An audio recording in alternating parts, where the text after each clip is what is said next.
With just a few hours left now before Expo does open, there's a real sense of excitement and anticipation here in Vancouver. But relatively few people really know what to expect at the fair.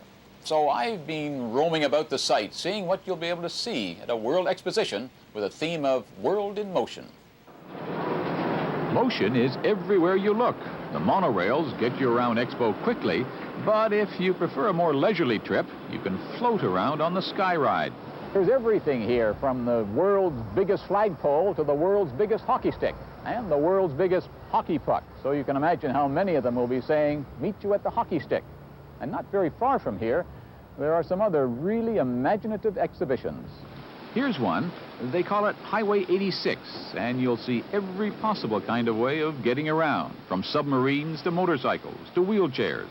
But really, the national pavilions are the heart of any World's Fair. There are more than 50 countries here, all of them boasting about what they've done. And you can eat around the world, too, in fancy restaurants at fancy prices. But if you want something quick and very special and very Canadian, you can always stop off at the Northwest Territories Pavilion and get a muskox burger. Thank you. Welcome. That's good. If you get tired of walking, you can take a ride. There aren't many of them, but for $3, the Scream Machine gives new meaning to the word thrill. If you can still walk after that, then keep going. You never know what you'll see next. Here's the world's biggest watch at the Swiss Pavilion. And you never know who you're going to meet next.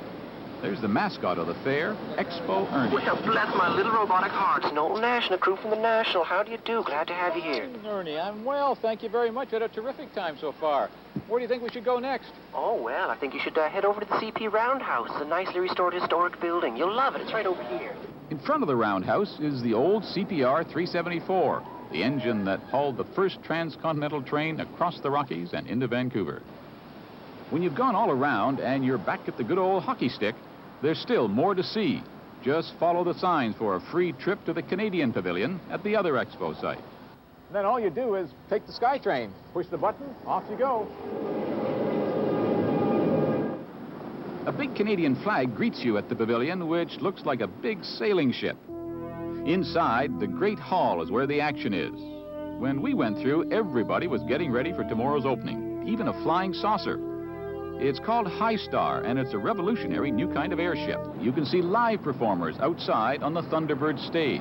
And no matter how good they are, your eyes will surely wander across the harbor and onto the spectacular background Vancouver provides for the fair.